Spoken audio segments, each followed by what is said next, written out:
ហើយនេះគឺជាវីដេអូដែលខ្ញុំបានធ្វើជាលើកទី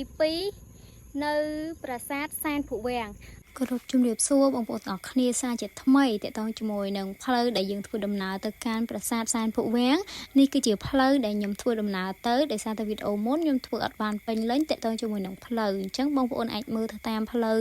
ដែលខ្ញុំកំពុងតែថតនេះបានណាបងប្អូននិយាយទៅផ្លូវយើងជិះតាមផ្លូវ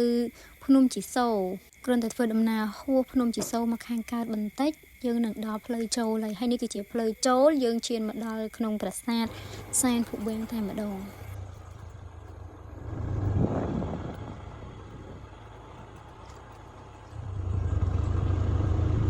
ក្រោយខ្ញុំនេះគឺជាផ្លូវធ្វើដំណើរទៅកាន់ប្រាសាទសែននិមលដែលបងប្អូនបានមើលពីលើភ្នំជីសូរថានៅកណ្ដាលនៅជិតភ្នំជីសូរជាងគេហើយនៅខាងក្រោយខ្ញុំនេះគឺជាប្រាសាទសែនភុវាំងដែលបងប្អូនមើលមកពីលើភ្នំជីសូរវិញឃើញឆ្ងាយជាងគេបើសិនជាបងប្អូនបានមើលវីដេអូខ្ញុំតាំងពីដើមវីដេអូគឺនឹងដឹងហើយថា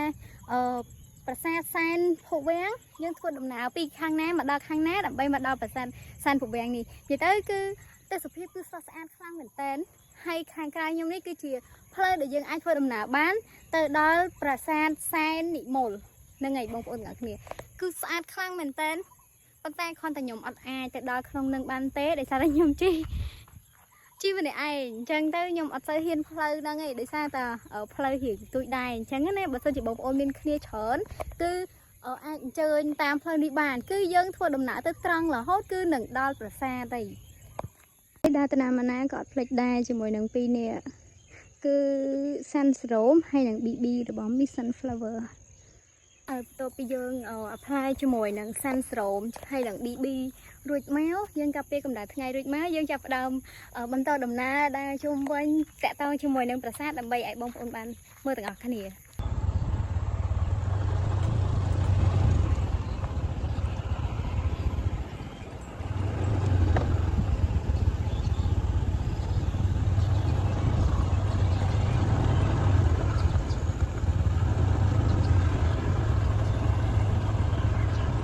វីដេអូមុនគឺខ្ញុំបានធ្វើដំណើរមកដែរ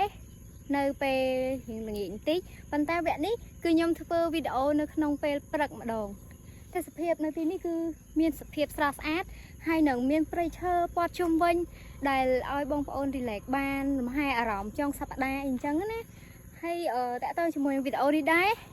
គឺខ្ញុំចង់ឲ្យបងប្អូនបានស្គាល់និងបានមកលេងជាមួយនឹងប្រាសាទសែនភុវាំងដែលមាននិយាយទៅគឺអត់ឆ្ងាយគ្នាជាមួយនឹងប្រាសាទភ្នំជីសូរប្រហែលនេះគឺខាងក្រោយខ្ញុំនោះគឺជាប្រាសាទភ្នំជីសូរហើយនៅកណ្ដាលគឺជាប្រាសាទសែននិមលមួយទៀតដែលបងប្អូនអត់សូវបានស្គាល់នឹង